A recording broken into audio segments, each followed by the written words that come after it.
तो सुल्तान कहाँ मिया तेरी कवन बटाई,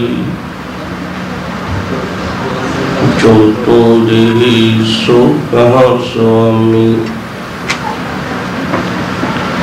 मैं मूर्ख कहन ना जाई, जो तुम दे सो कहाँ स्वामी। मैं मूर्ख कहन ना जाई।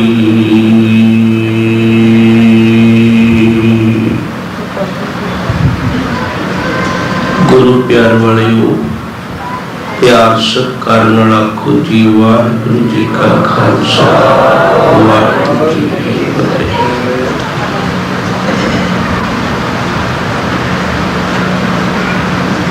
मनुखता की पुकार ने रब दे घर दा बूहा खटखटाया।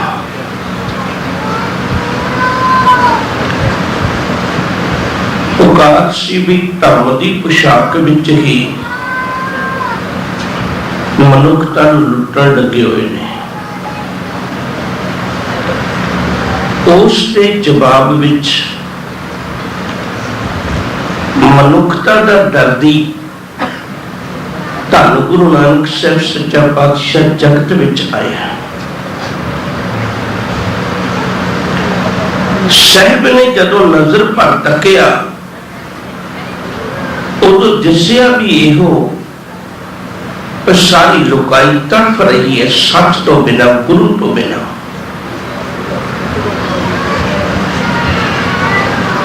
बाबा देखे ध्यान तर जलती सब पृथ्वी दिस आई। हुण पुकार भी मनुखता दी है ते जगत गुर बाबा आया भी सारी मनुखता नूं उपदेश देना है। ते भाई गुरदास जी ने वचन भी आखे ने, चाहर पीर जगत गुर बाबा।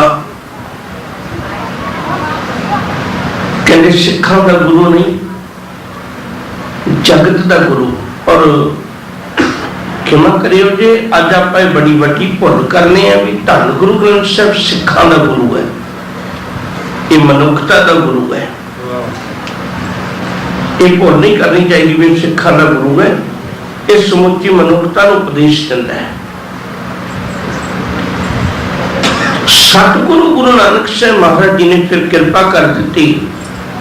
जगत गुरु ने जगत दे वास्ते ये साझा उपदेश तैयार किया है। 36 महापुरुषों की बाणी धन गुरु ग्रंथ साहब महाराज जी विच अंकित है। भाई मर्दाना जी ने प्रथाए पाके लिखे श्लोक 36 महापुरुषों की बाणी अंकित है। और तुसी हैरान होवोगे भी 36 विचों 6 गुरुआं की बाणी अंकित है, बाकी 30 बाहर ले ने।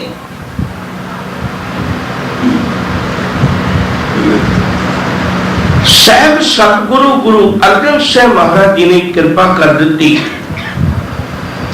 जगत के सन्मुख एक सच रखिया।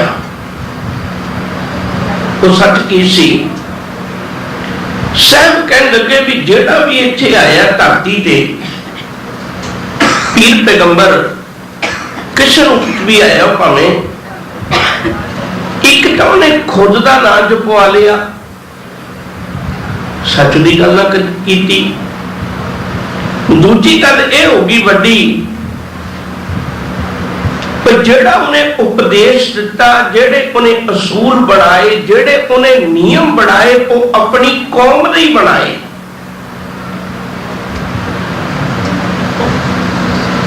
एक गल है भाई कुरान मजीद विच जां हदीसां विच एक मुसलमान नूं तां गवाही मिलती है, पर गैर मुसलमान भी कुछ भी नहीं।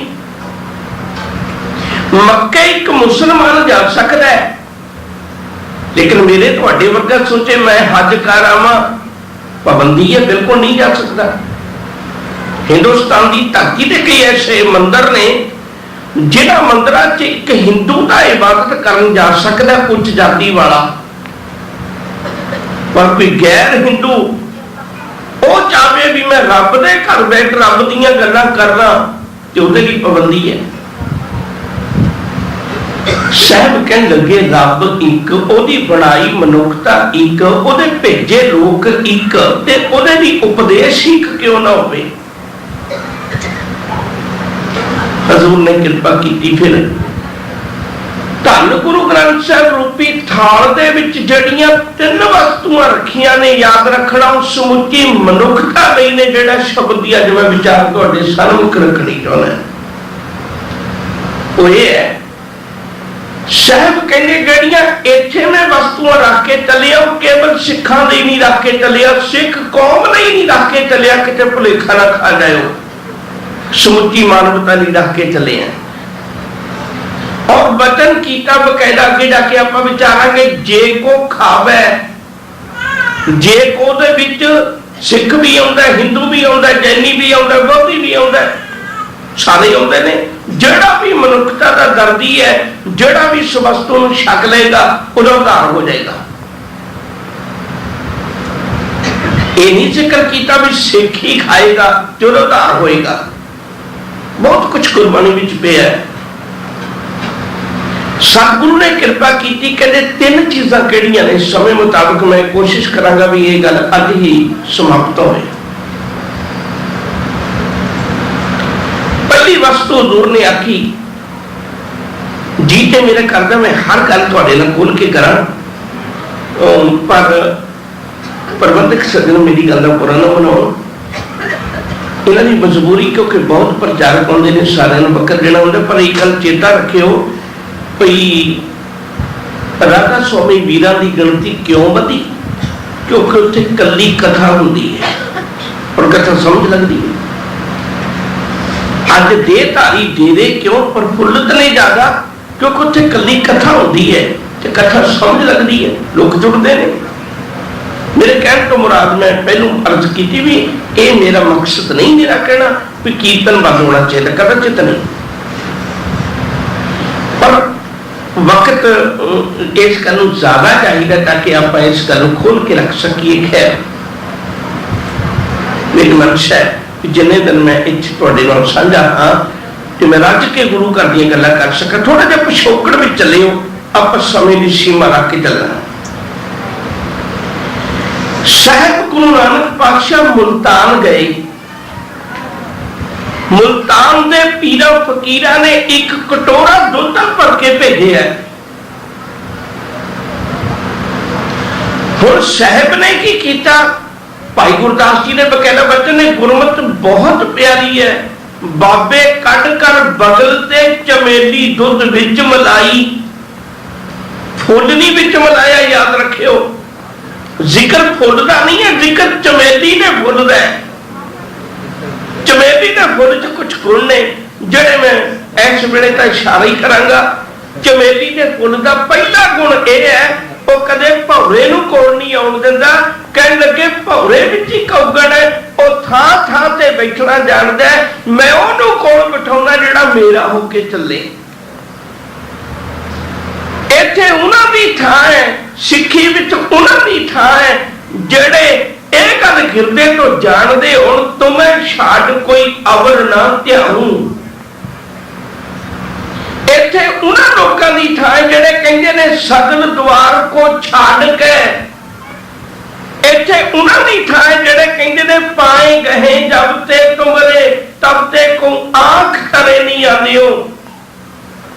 ਇੱਥੇ ਉਹਨਾਂ ਦੀ ਥਾਂ ਜਿਹੜੇ ਕਹਿੰਦੇ ਨੇ ਸਾਚੀ ਪ੍ਰੀਤ ਹਮ ਤੁਮ ਸੋ ਜੋਰੀ, तुम स्यो जोर अवर संग तोरी। इत्थे उन्हां दी थां नहीं भी जिथे 4 ईंटां पईयां ने उत्थे मत्था टेक लिया, जिथे जगराता हो रहा उत्थे मत्था टेक लिया, जिथे हवन हो रहा उत्थे भी तिलक लवा लिया, फिर सिखां दा लीडर। इत्थे उन्हां दी कोई थां नहीं। मत सोचो मैं कौन सिख पाई आवां, कोई फर्क नहीं पैण लगा। साहब कहंदे पहला मैं तेन एक थाल की गल दसदा, इस थाल दे विच मैं वस्तुआं रखियां ने। वो थाल की सी? थाल कटोरा सी जेड़े मुल्तान दे पीर लेके आए सन। यकीन जाने हो कटोरे नाल सिक्खी दा बड़ा गहरा संबंध रहा है। एगो कटोरा श्री बाबा लहणा जी ने भी कढ़िया है। एगो कटोरा अगे जाके थाल बने धन गुरु अर्जन साहब महाराज जी ने वेले साहब कहने थाल विच मैं 3 वस्तुआं रख के चले हैं। ਉਹਦੇ चो पहली वस्तु का नाम है सत। सत शब्द जदों इकल्ला आवे तो ਇਹਦਾ अर्थ है आचरण। सब तो पहली गल तो अपना जीवन बना तेरा आचरण होवे। मैनूं इहो जिहा सिख प्रवानी दी जीवन ही कोई ना होवे, मेरी इहो जिहा प्रवाह नहीं है। इत्थे सब तो पहली शुरुआत दूजियां दी गल छड्ड, तू आपने तलेवी है, दूजिया की गल छड्ड, हर बंदा एक दूजे की गल कर रहा है। शायद कहने ने पहली गल तू पल्ले बन भी तू जीवन का धारनी है। तेरी मेरी सांझ सब तो पहली ये है भाई तू आप जीवन का धारनी बन। जे तेरा ही जीवन ना होया तो कुछ भी नहीं होना। खिमा करियो जे अज हालात मुताबिक जिमें दे लोगों का इकट्ठ बढ़ता जा रहा, धार्मिक दुनिया उमें दे लोगों को प्रवान करती जा रही है। वो नहीं गल्लां पुराने समय के अंदर कोई मनुख गुरु दर ते अपना आपा बदलन वास्ते आउंदा सी। अज लोग इकट्ठे होके गुरु घर बदलाउण आउंदे ने। वो आप नहीं बदलते, गुरु घर की मर्यादा नूं बदलण लई जोर ला रहे हैं। अज बड़े बड़े मसले साडे सामने खड़े हो गए ने। खैर कदे रो विचार फिर सही मैं अपनी गल में चला। सत दा अर्थ है पहला तेरा जीवन होवे। जिहदा भांडा ही साफ नहीं जीवन का, उन्होंने अगलियां दातां मैं की दियां। सत शब्द का अर्थ है, कदे सोच के वेखियो साहब ने हर गल विच सत की गल की है। इस वेले वक्त नहीं, दया कपा संतोख सूत जत गंढी सत वट।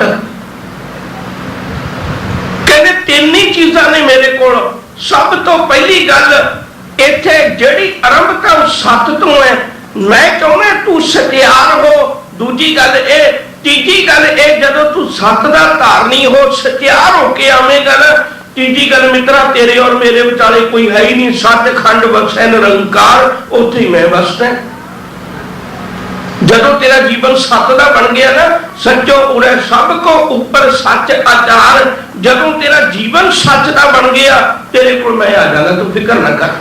सत नूं बढ़ाना है। हुण कोई कह सकता है कोई सत की लोड़ केवल सिख नूं है। हुण कोई कह सकता भी सत की लोड़ मुसलमान नूं नहीं है, हिंदू नूं नहीं है, केवल सिख कौम नूं है। कदाचित नहीं, सत की हर वो बंदे नूं लोड़ है। मैं इतनी भी अर्ज करदे आ जिस नौकर दे पल्ले भी सत ना होवे, वो सच का जीवन ना गुजारदा होवे। एक आम बंदा अपने घर च छोटी तो छोटी नौकरी देने को भी तैयार नहीं होता। तू तो रब कौन चलना है? तू तो रब नाल गल्लां करन लगा, तू गुरु नाल गल्लां करन लगा। जे तेरे कोल सत ना होया तो फिर याद रखी तेरी और मेरी सांझ नहीं बननी। इत्थे उन्हां लोकां दी लोड़ है जिहड़े सत दे इन्ने धारनी ने, इन्ने धारनी ने। पता नहीं इहो कारण होवेगा जिन्हां ने गुरु ग्रंथ साहिब की बाणी का आनंद चखिया, वो नहीं जीवन काल विच डोले। एक मैं बचन कमा 1716 तो लेके 1748 तक का समा सिख कौम ते अत्यंत अत्यंत अत्यंत भयानक समा है।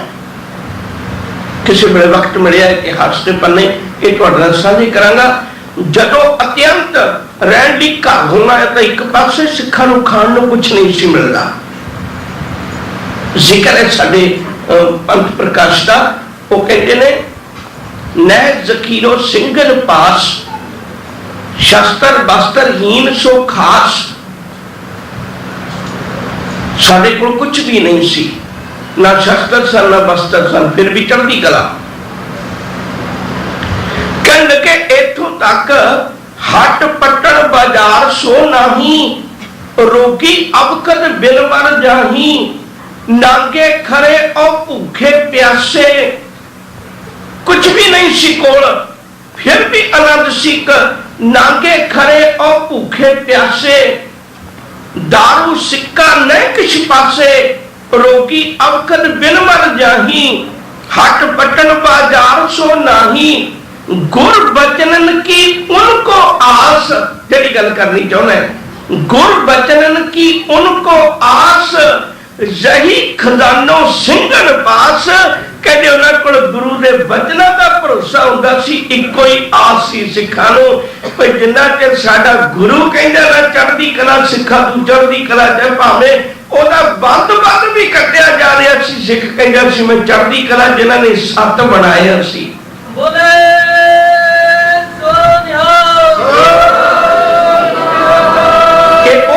सन जेडे सत दे धार्मी सन, जिन्हां ने जंगलों में रहना। धीआं भैणां आईयां ने मेरिया बच्चियां कथा सुन, पर मैं फिर भी एक इशारा करना चाहुंदा, मेरी गल नूं खिमा करियो। अपने घर परिवार तो दूर रहिंदियां सिखां नूं सालां बधी गुजर जांदा सी। सालां बधी घर तो दूर रहने वाले सिखां दे कोल जदों जालिम अपनियां अत दियां शिंगारियां बहु बेटियां दे डोले लेके आउंदे सी, सिख ठोकर मार के लम्हे कर दिंदा सी। पर इहदे जत विच कदे काल नहीं आई, क्योंकि इहने सत दा पदार्थ खादा सी। सिख तां नहीं डोले अपने जीवन विच, क्योंकि इहदे हिरदे च गुरबाणी सी, इहदे जीवन विच गुरबाणी सी, इहदी जिंदगी गुरबाणी सी। मैं गुरबाणी आधार है, गुरबाणी लग रहा हूं। पहली वस्तु इत्थे सत दी है, और इतनी संखेप विच बेनती करा, सत किसी एक दा नहीं है, सत समुची मनुखता है। दूजी वस्तु एक गल होर समझियो थोड़ी, धर्म की चीज है। धर्म है मनुखता का रखवाला, सिर्फ धर्म मनुखता का रखवाला है। जे किसी ने इंसान ने इंसानियत जिंदी रखनी है, उन्होंने धर्म का धारनी होना पड़ेगा। नहीं इंसान की इंसानियत जिंदी नहीं रही, ये ना आखना भी वो चंगे काम नहीं करता, जिन्होंने गुरु चरणों च नहीं जुड़ियो कि वो सारे ही शैतान ने। क्षमा करने का अर्थ यह है, जे धर्म धारण करोगे, जेड़ा चंगा काम करोगे ना, वो कदे भी नहीं कहता भी मेरी जित है, वो आखदा गुरु की जित है। रो विचार कि इस धर्म का धारनी होके चलो इंसानियत का रखवाला बनता है। इंसानियत जिंदी रखने वास्ते दूजा गुण है प्रमुख मनुख की जिंदगी का संतोख। बहुत संक्षेप च व्याख्या। संतोख हुण कोई नहीं कह सकता भी संतोख केवल एक श्रेणी का है, कोई नहीं कह सकता संतोख केवल एक देशवासियों का है, एक फिरके का, एक कौम का, एक तरह के लोगों का। संतोख हर जिंदगी के अंदर है। साहब कहते हैं हर बंदा जदों भी कदे जिंदगी का परम सुख मानेगा तो केवल संतोख का धारनी होकर मानेगा। दूजी वस्तु में रख के चले सिखा, मनुखता की खातर संतोख। थाल विच तीन वस्तु पईओ सत संतोख। मनुख कदे रज नहीं सकता। किसी वेले वक्त मिले गुरु ग्रंथ साहिब महाराज जी की व्याख्या सिर्फ दो तरह हो सकती है, सिर्फ दो तरह। एक गुरु ग्रंथ साहिब की व्याख्या गुरु ग्रंथ साहिब महाराज ही करते हैं पहली। दूजी गुरु ग्रंथ साहिब की व्याख्या मनुख का जीवन कर सकता है, मनुख नहीं कर सकता। वो ज्यों ज्यों गुरबाणी में डुबदा जाएगा अनुभव उसकी जिंदगी के अर्थां खोलते जाएंगे।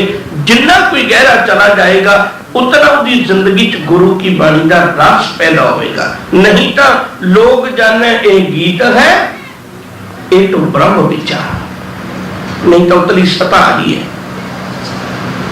साहब ने कृपा की, कदे प्रारंभता का एक वचन पढ़ियो जिथों गल चेते आई सी। प्रारंभता का एक वचन है, हुजूर कृपा करते ने कहन लगे जे किसी मनुख नूं अंतरली भुख मिटाउण वास्ते हजारां तरह दीयां पुरियां बन के ओदे सामने उन्होंने राज भाग दे दईए कि वो रज जाएगा। साहब ने जवाब दिता, भुखिया भुख ना उतरी जे बन्ना पुरियां भार। रज नहीं सकता मनुख। भुखिया भुख ना उतरे, गली भुख ना जाए।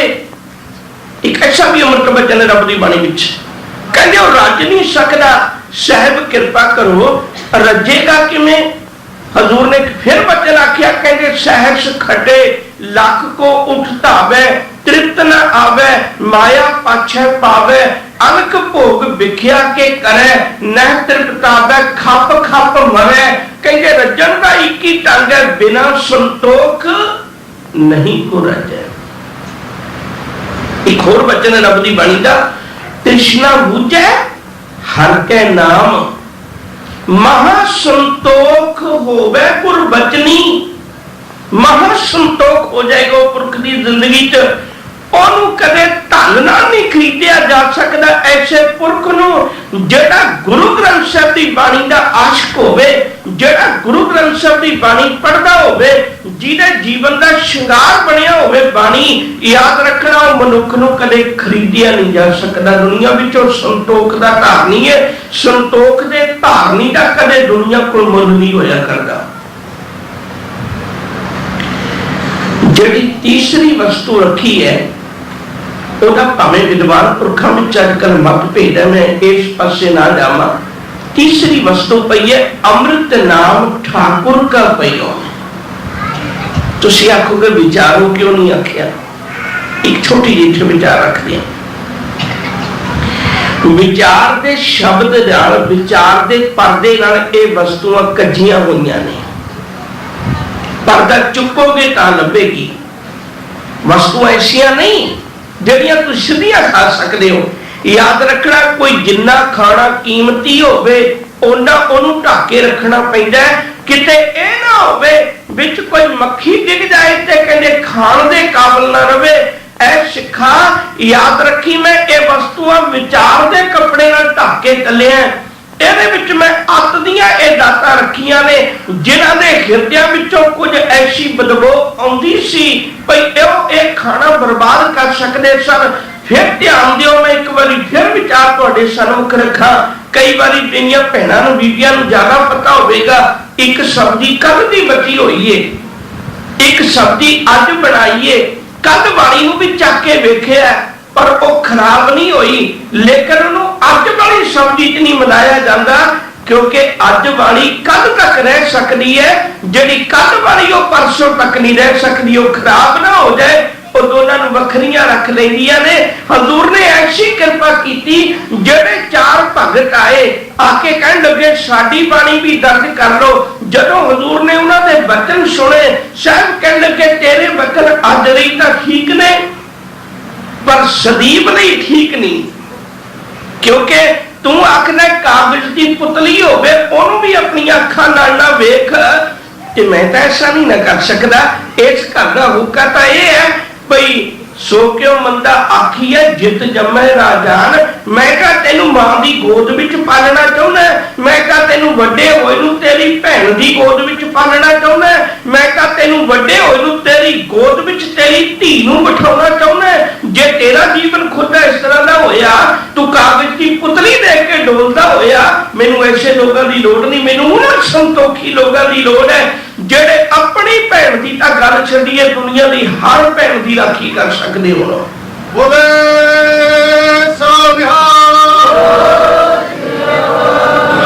अब पिछले दिनों च रखड़ी लंघ के गई है। एक तो साडे प्रचारकां दी मजबूरी ये बन गई भी वो सच समझाउण दी कोशिश घट करते हैं ते बहुता सोटा मारते हैं। है तो मेरी भी जुबान कौड़ी है, मैनूं पता है कि गल कोई बाहली मिठी नहीं है, बहुत कौड़ी है। निरियां चिकनियां पुचनियां साखियां मैं घट सुनाना, पर मैं नाल ये दसना जरूर चाहना भी कारण की है। उसका कारण है भी तुसी रखड़ी अपनी भैन दे बन लई, ठीक है तुसी बन दी, कोई एडा भी पाप नहीं हो गया, बन दी। पर साहब कहने तू एक भैन चुननी ना भी ये भी राखी मैं करांगा ते तैनू बनाया मैं अकाल दी फौज दा सिपाही, बाकी भैनों की राखी कौन करेगा? एक भैन ते चुन ली ते बाकी भैनों की राखी कौन करेगा? बाकी भैनों की राखी वास्ते मैं होर लेके आवां? फिर तू अकाल दी फौज का सिपाही क्यों बनया? जे तू अपनी भैन की राखी करनी सी तेनू की चा चढ़िया सी अकाल दी फौज का सिपाही बनदा? मैं वो फौज पैदा की है जिहड़ी आग्या भई अकाल किहदे नाल चलण वाली होवे, जिहड़ी ओ फौज पैदा कीती है खालसा अकाल पुरख की फौज। ते अकाल पुरख की फौज विच केवल तेरी भैन नहीं आउंदी। याद रखना प्यारिओ, जदों सिखां दे सिरां दा मुल पैंदा सी, जदों सिखां दे कोल कोई गवाही देण वाला नहीं सी हुंदा, उदों भी कदे कोई भैन गड्डी विच चढ़ जांदी सी या किधरे सिखां दे नाल सफर करदी सी, ओ अपने भरा नूं कहंदी सी वीरा हुण तूं चला जा, क्योंकि हुण मैनूं सिख बैठा मिल गया ते ए मेरी जिंदगी नूं खुआर नहीं होण देवेगा। ओ आखदा सी भैणे तूं इहनूं कदे मिली तां नहीं? ओ कहंदी ना मिली होवां तद भी ए अपनी जान ते जिन्ना चिर तक इहदे ते रग विच खून चलदा होया, जिन्ना चिर इहदे श्वास चलदे होए ए अपना आप खत्म कर देगा, पर मेरी इज्जत वल किसे नूं मैली नजर नाल नहीं वेखण देवेगा। जदों जालिम लोगां ने तेरे सिरां दा मुल पाया, सिखा तेरा उदों भी करैक्टर एडा सी क्योंकि तू संतोख दा धारनी है। इस तो अगली विचार मैं कोशिश तो बहुत की सी, ये विचार के कपड़े नाल ढकी हुई है। तीसरी वस्तु है अमृत नाम ठाकुर का पयो। इतने सारी गल जे तू सत का भी धारनी हो गया, संतोख का भी धारनी हो गया, पर तेरी जिंदगी च नाम ना होया ते सत ते संतोख एक बहुता चीज़ा लंबा समा नहीं रहनगियां, क्योंकि नाम ने तेन स्थिरता बख्शनी है। तीजी दात पई है नाम दी, ते उस तो अगे जे को खावे जे को पुंजे तिसका होए उदारो, ये वस्तु तजी नहीं जाई। मैं वस्तु रखिया ने जड़ियां छड्डियां नहीं जा सकदियां। एक रोगी वो हुंदा है जिहड़ा एक दिन आया 2-4 दिन दवाई दी, एक रोगी वो हुंदा जिहड़ा डॉक्टर कहना भी सजना गोली तेनू जिंदगी पर खानी पैनी है। साहब कहंदे जे मनुख बन के रहना जिंदगी पर खानी है तां ये वस्तु तू तज नहीं सकदा, वो जरूरी ने जड़ियां अत दियां जरूरी हो रहे ने। ये वस्तु जी ना जाई नित नित रख उड़ धारो, फिर की होएगा तम संसार चरण लग तरिए, सब नानक ब्रह्म पसारो, तेन सारे पासे रब ही दिसेगा, वो निरंकार ही दिसेगा। गुरु साहब कृपा कर बख्शिश कर किते अज प्रकाश दिवस मनाउंदे आ असीं उन्हां वस्तुआं दे धारनी हो जाइए, फिर साडा जीवन ए लोक सुखी है पर लोक सोहेले नानक हर प्रभाते मिले को नानक तारना। प्यार नाल आखो वाहिगुरू जी का खालसा वाहिगुरू जी का खालसा वाहिगुरू जी की फतेह। पैसा सिंह जी ज्ञानी अजीत सिंह जी आप जी ने गुरु चारों सरल करा रहे सन। साडा अज दा दीवान श्री गुरु ग्रंथ साहिब के पहले प्रकाश दिहाड़े ਨੂੰ समर्पित है, जो कि कल असीं बड़ी श्रद्धा भावना ਨਾਲ गुरु घर ਦੇ ਵਿੱਚ ਆਪਾਂ ਸਾਰੇ ਜਗ੍ਹਾ ਤੇ ਮਨਾਇਆ ਸੀ। तो अज दा